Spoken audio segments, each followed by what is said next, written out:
Frank Cottrell-Boyce is a legend. And I don't say that lightly. It's going to be blushing, right? But he is a long-time favourite of all of us at Love Reading for Kids. And he is the newly crowned Children's Laureate for 2024-26. Absolutely delighted to be talking to him today about all things reading, all things children's books, and his plans for his laureateship. Frank, welcome. Thank you very much. His laureateship sounds like my title. Should be called that. Your laureateship. I feel like you need to do a little bow and Captain of the laureateship. Salute you. I love it. I love it. Listen, congratulations. Thank you. It's exciting, huh? Yeah, really exciting. Challenging, but exciting and worth doing. It's mad, right? Because I think probably most people watching this will know what the Children's Laureate is all about. But for those that don't, this has been around for what, 25 years? 25 years, yeah. And it is the foremost representative of children's literature. And it's awarded biannually to someone who's been doing some good stuff. And it's your turn. And the baton was handed over. So what does it mean to you? Well, each laureate makes their own mission. And for me, well, the last few years in particular, I go around a lot of schools the way all children's writers do. And I see amazing stuff being done, amazing work being done, but I also see huge inequality. And I think it can be fixed.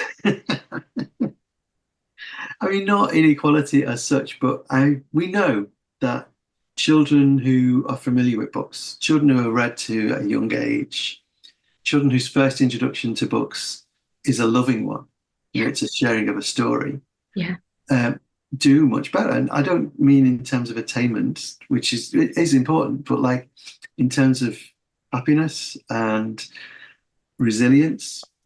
And we've kind of always known that, but I think the last few years, pandemic, austerity, crisis accelerates inequality.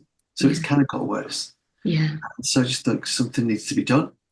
And I do think we can't fix inequality, we can't fix poverty or anything like that. But we do know that if a kid is familiar with books, that makes a massive difference. That's a huge advantage.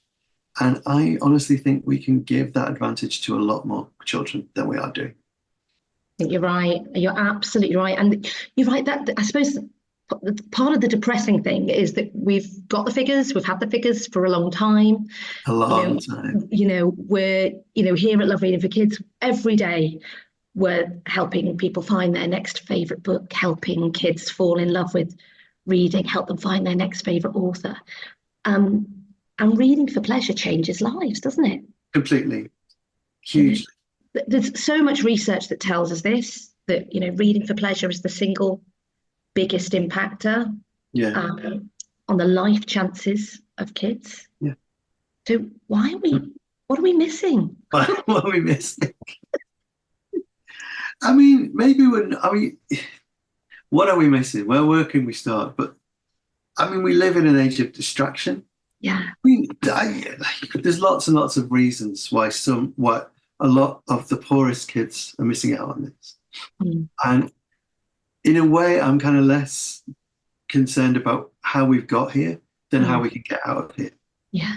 We could sit here and talk about why this has happened. And I just know other laureates have campaigned on this issue, talked about it a lot. They've talked to teachers, they've talked to librarians, they've tried to talk to parents, they've talked to kids. I think we need to talk to power. Yeah. We know that we've got this incredible gift that we can share. We know what a huge difference it makes. We need to get people with power to help us push that out there, There was something you said, so I was really lucky to be there in the audience a couple of weeks ago when you were crowned. Your silver medal was handed over by Joseph Coelho. And you said something that really resonated with me, Frank, which was you wanted your time as Children's Laureate to have, I think it was happiness at its heart and urgency in its step. Yeah. I couldn't agree more. And I think that's part of it, isn't it? It has become urgent. You know, there's always been that situation. There's always been kids who've got this and kids who haven't. I just think the last few years have really polarized and upped the numbers on this side. And I know, you know, there's so much coming down the line that we don't know. If we, you know, surely one of the things that we learned from the pandemic is that, to quote Ferris Bueller, life comes at you fast, you know, and we don't know what's coming down there. We have no clue at all what kind of world of work we're sending our children into. We don't know what kind of jobs they're going to have, what roles they're going to have, what entertainment is going to look like, what communication is going to look like. It's changing before our very eyes. It's changing before our very eyes. But we do know that they need to know how to be happy. Yeah. Nothing is going to help you more than being able to sit with a book, and especially than storing those book memories from when you were a kid, which will take you back. You know, everyone's had this. People, you know, you have bad times in your life. You take down the book that meant something to you. You're going to show me. I am. I can't help it. Look, these are mine. Right. These are mine. And my mum, in fact, he says, look, to Deborah, Happy Christmas, love, Mummy and Daddy, 1981. I'm going to see if I can get my... Come on, Frank. Well, it might be here. I might have shown it to someone else.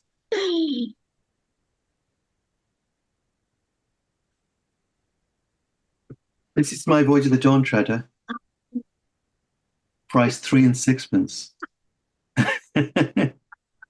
What's that? 17 and a half pence. Love it. That's it, right? And then back there, you know, there it is. This is it, right? So 1981, I was 5 years old, and we didn't have many books in our house. And this is the right. Growing up, I've never ever saw my mum and dad read a book. You know, we weren't a bookie house. We just weren't. And to this day, I've still never seen my dad pick up a book. I try. But my mum took me to Crosby Library. You'll know Crosby Library. Yeah. And when I was about 5, and I just fell in love. And I was hooked. I was just hooked from then on. And that's the thing, right? It's about getting kids access to books, because if they don't have access to them, how can they fall in love with reading? Yeah, they've got to be able to see. I mean, and also it's that thing of like, there's not one book for everybody, you know. But if you went to the shops, you would think there was only 2 books in the world. So the work that you're doing in kind of compiling those lists and pointing towards other people, you've got to find the right book. You know, kids have to have that opportunity to find the book that is the right book for them. Yeah, absolutely. And we say there's no such thing as a non-reader. They just haven't found the right book yet. Yeah. And you know, it might be about diverse and inclusive books. It might be the book that speaks to them. You know, it's this whole thing about windows and mirrors of books, isn't it? You know, that we need to put ourselves in other people's shoes and have other people put themselves in our shoes, so that we're building an empathetic generation of future readers and, you know, future citizens. So I think so we, you know, every day we are reading. And I think you make a good point about, you know, you don't have to have a lot of books that, you know, that curation is as important as numbers. Yes, you know, it is. You need librarians as much as you do. Oh, totally. You need librarians more than you need a library, I think, you know, anyway. Yeah. And I know that we talk about this a lot, you know, the books are great, but you need to help the child find the right book for them. And if they never find the right book for them, then they might as well not have the books there. And we know there's so much work being done here. You know, the National Literacy Trust are doing some great stuff, you know, in terms of their primaries for libraries. But there's still so much, you know, so much to be done. And those librarians are absolutely critical. And people have done, you know, like Cressida did fantastic work, and they've opened tons and tons of school libraries. But I'm very interested in like preschool as well, Yeah. which we don't talk about enough, I think. And I think you're right. I think that that early age, you're right. I think quite often we think about school age, but I remember seeing a stat somewhere, I think it might have been National Literacy Trust as well, where it said 95% of parents with children under 7 know how crucial reading is, but only 1 in 5 read with their children. So it is about finding the time to read, isn't it? And the confidence. A lot of parents don't have that Yeah. confidence. And It's not just about access to books. It's Yeah. not just about money. It's about confidence, and it's about making sure people know what a big difference is, because everyone wants the best for their kids. Yeah. And people with resources will do, they'll hire tutors and send them to, free paying schools, or, Yeah. give them piano lessons, and all these things. To Mm. sort of, nothing works as well. Nothing is as powerful as sharing a story. Yeah. If you share a story with a child, you're giving them a hug that lasts for the rest of their lives. That's what you do. This is the lifelong hug. It really is. It's exactly that. And I suppose I think we're talking about the early reader, but one of the things that we talk a lot about on the school side, not just the parent side, but is the skill of reading versus the will. They need to want to read, and if we're pushing this and that, and and actually being able to read and being able to decode and being able to do phonics, and actually it becomes a chore, and then you've got to write in your reading record every week, and you've got to do that. It becomes a chore. We're actually reading for pleasure without choosing. Reading is different from decoding, isn't it? And we don't, and it's so difficult because obviously the skill is really, really important. Yeah. But you have to separate it from the pleasure, and you can't teach pleasure. You can only share pleasure. Yeah. And so that has to happen in the home, or with a teacher who's really motivated to read. Yeah. They're the really important things. Absolutely. So you talked on that day in Leeds, and I've read obviously a lot since about this campaign, and it being about addressing invisible privilege and inequality. So talk to us about this call to action, if you like, and what your campaign is all going to be about. Well, I'm already, as you've seen, going to different settings and looking for best practice. And obviously I've already seen quite a lot. I mean, like literally the day after the ceremony, I went to Sheffield and saw a nursery called the Meadows Nursery, which was doing absolutely incredible work with nothing, with really small resources. They were making, a copy of The Very Hungry Caterpillar into a circus, really. They got so much out of that book, Yeah. And I was watching the potency of that, because they were kind of drawing parents in, and that was giving parents confidence in themselves, but in each other. It was shared pleasure creates shared trust creates community, and literally from a copy of The Very Hungry Caterpillar that they turned into like this huge game, and we're going back to it day after day. Brings it to life. And sharing stuff like that. Yeah. Yeah, and I would what we're planning to do is to have a kind of summit where people we've seen, I've also seen a teacher in Tower Hamlets recently who they don't have a library, but she's got this amazing sort of technique for hyping books. And it was just a joyous thing to watch. And I was thinking, and she's doing that with a cardboard box, So I don't want to get involved in something where there's got to be some huge infrastructural change that may never happen. Yeah. What I want is for people to know what works, what's going on, and to share it. But so at that summit, I really, really, really, I'm trying very hard to get people with real clout, whether they're Metro Mayors, ministers, ministers of state, secretaries of state, whatever, trying to get them into the room with these practitioners so they can see what can be done.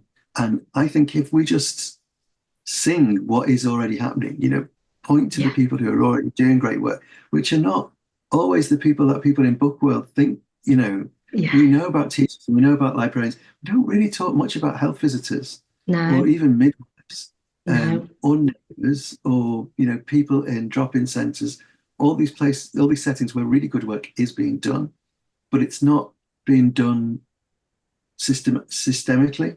Yeah. So like that nursery that I was talking about in Sheffield, I was in bits coming out of there thinking, we can save the world with glue sticks, it's like, that's it. But that, but then when I kind of looked at how that got there, there was a series of very kind of amazing, fortuitous, providential coincidences, people who are, really gifted, and like sets of circumstances that had come to create that.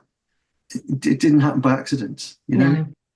So we have to recreate those circumstances where we can. But it's had a huge impact. I mean, that's a thing, tiny little project that's had a massive impact on its community. But nobody's making, newspaper articles or documentaries about it. So nobody knows that can be done. We need to know what can be done. We need to know what good looks like. And also celebrate these incredible people that are making these things happen day in, day out 100%. Without any recognition or, they just get on with it and they're creating something out of nothing. 100%. And of course, like some of the people that we give our youngest children to are the lowest paid people in the country and the lowest status people in the country. And we need to kind of address that and say, well, is that right? Is that the right thing? And how can we build their confidence and include them and make them not just, doorkeepers or whatever? Yeah, you're absolutely right. So it's called Reading Right, Books Build a Brighter Future. What do you need from the sort of, do you need anything from the sort of people that are going to be watching this, bearing in mind, we've got parents, we've got carers, we've got school librarians, we've got teachers in our community. In this phase, what I need is to know. I need to know more, So in this phase, I'm in the listening phase of this. So if you know good stuff, let me know. I'm there on Twitter. You can reach me through the Laureate socials as well. If you've got stuff that's going on that's really working, let me know, because I really, that teacher with the cardboard box in Tower Hamlets, I need her to talk to everybody, Those people in the Meadows Nursery in Sheffield, I need them to talk to everybody.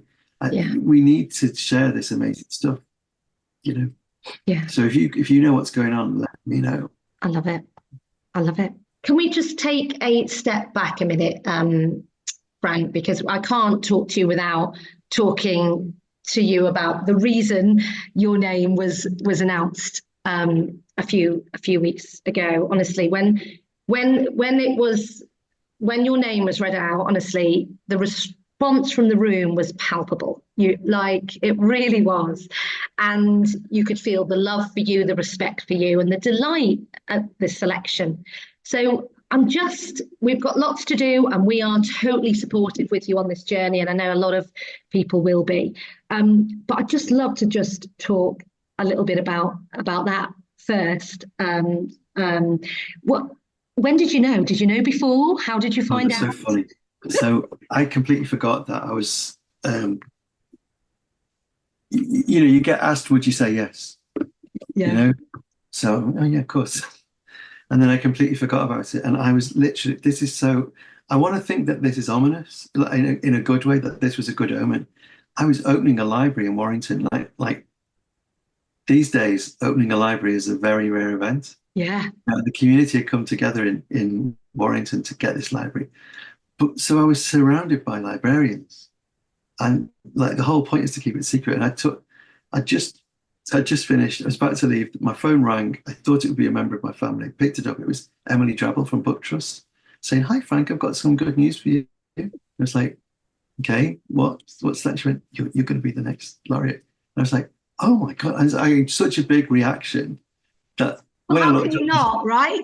yeah, exactly. And when I looked up, there's all these librarians like, what's that about? And I'm like, oh, Backtrack. the plumber can come after all. He's gonna fix the flush right now. It's like Winning. I had to run outside. I had to run outside and ring my wife. But Oh, yeah, so it's very, I mean, I hope that's a good omen a that I was really good actually opening name. a library and that might be not the last one. Love it. I love it.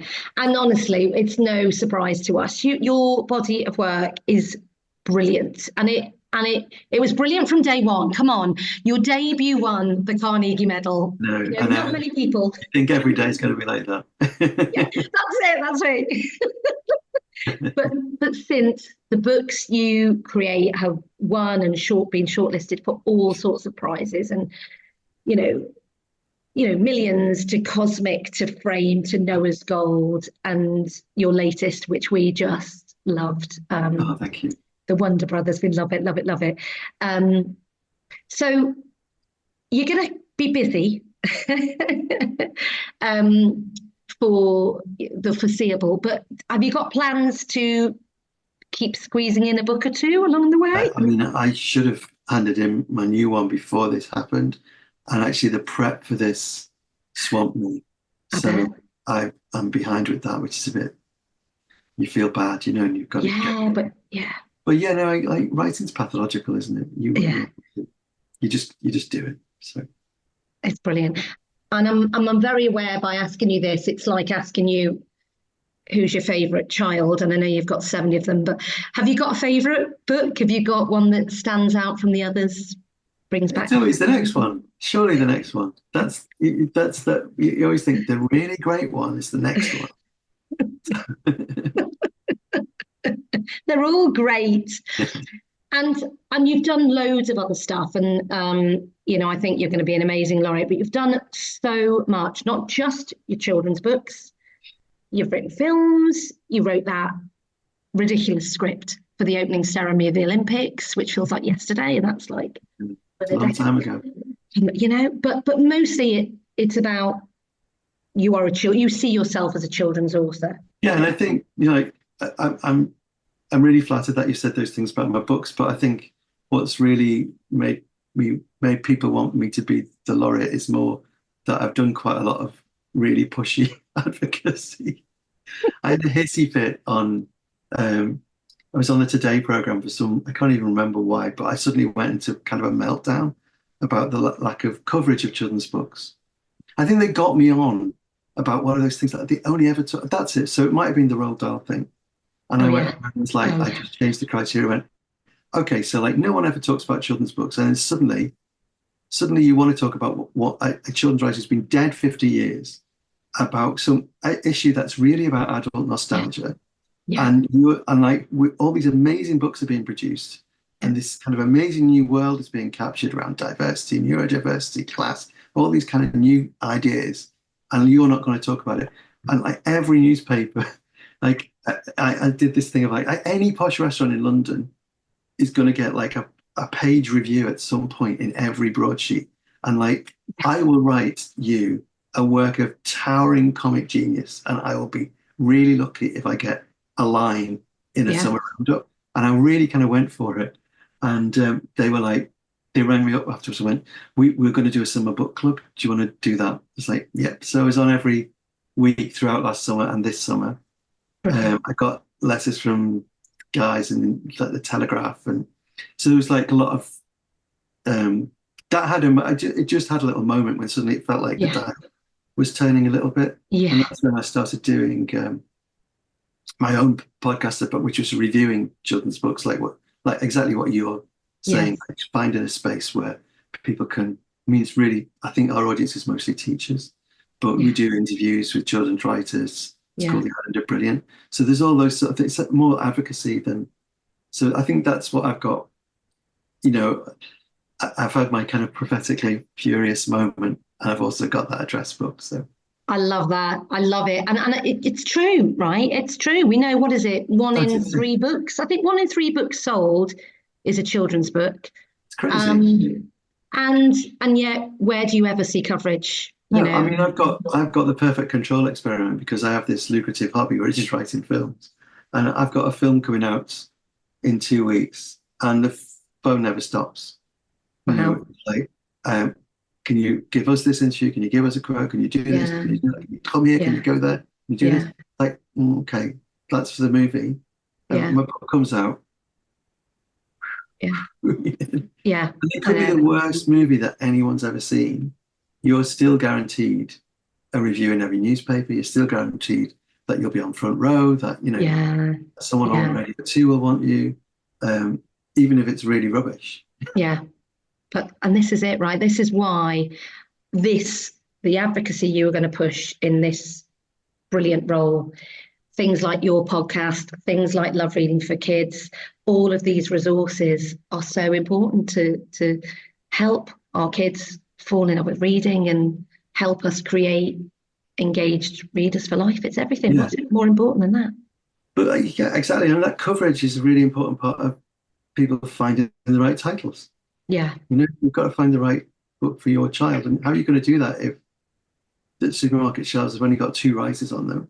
yeah, Nobody's telling you what else is going on. That's why yeah. you're so important. Absolutely. Well, we honestly can't wait to see everything that you achieve, and we are going to be with you every step of the way here at Love Reading for Kids. So Frank's campaign, Reading Right, books build a brighter future. Thanks so much, Frank, for joining us today. It's been such a Thank you pleasure so talking much. to you, and good luck. Thank you. And thank you for all you do.